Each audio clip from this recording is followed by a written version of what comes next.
Unfortunately, it did. Both women remained intellectually alert despite their physical limitations.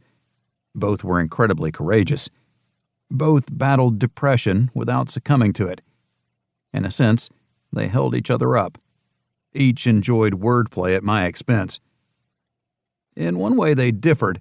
Nelle preferred frumpy clothes, especially pedal pushers and T-shirts, and wore no makeup. Dartie dressed to the nines for every occasion and particularly favored spiffy hats, many of them vintage survivors from the 1920s and 1930s. Nelle was frump, Dartie was style. Although I wrote this book absent my soulmate for nearly 60 years, she is present in spirit and on every page, a true co-author in every sense save one. The book would have profited from her criticism and revisions. As Nelle correctly observed one afternoon, "You are a single entity with two separate parts." What we offer the world is not a biography, although it contains the essence of the form. Some biographies tell about a person without telling what the person is about.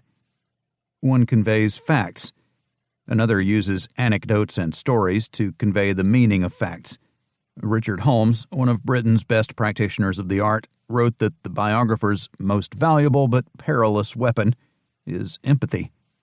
Writing about another human being is a simple act of complicated friendship, which employs knowledge and understanding in order to render a life.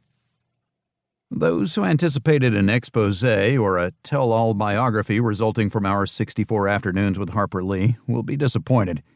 We never pried into her private life, although she occasionally revealed traces of it. We were simply friends who shared similar interests in a time when she needed someone to visit often and help her pass lonely afternoons. We came to love her sufficiently to allow her to depart this world as she lived in it, as a free spirit, a mystery, author of America's most beloved novel, as one of the most remarkable women of the 20th century. As we understood the relationship, we were merely three Alabamians spending afternoons slipping the bonds of small-town Auburn and Monroeville for the cosmos beyond of literature, history, and friendship. Our friendship deepened after her 2007 stroke, and Harper became Nelle at her request.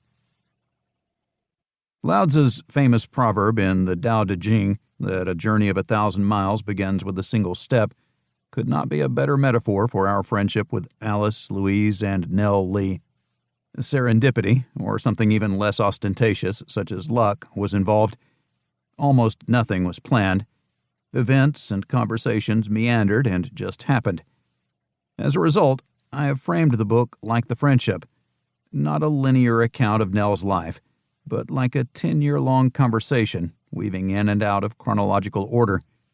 I refer to afternoons in the title for reasons of geographical reality. Until I retired in 2005 from teaching, the only times available to us for visits were Sunday afternoons. The round trip from Auburn to Eufaula, where Louise Lee Conner lived, took 2 hours. Monroeville, where Alice practiced law and Nelle lived following her stroke, required 5 hours round trip. Trips both ways from Auburn to Birmingham, where Nelle spent 6 months in physical rehabilitation, consumed 4 hours. We planned our Monroeville visits with Nelle and Alice for afternoons following lunch, and in Eufaula we transported Louise Conner to her favorite cafe before an afternoon of birdwatching and storytelling. Before the Lee-Flynt visits ended, we had traveled many thousands of miles on asphalt, and much further in memory and imagination. Dartie and Nelle made the journey possible. Chapter 1.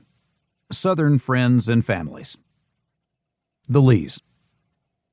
In the South, most people establish individual identity through family connections. If they can't find a blood relation match, they search for similarities of town, state, university, church, occupation, or even for people with the same football allegiance, hobby, or preference for pork barbecue rather than beef brisket. Southerners are also more likely to stay put, especially since the Great Migration to the North by African Americans between 1917 and 1970. Notwithstanding waves of outmigration by both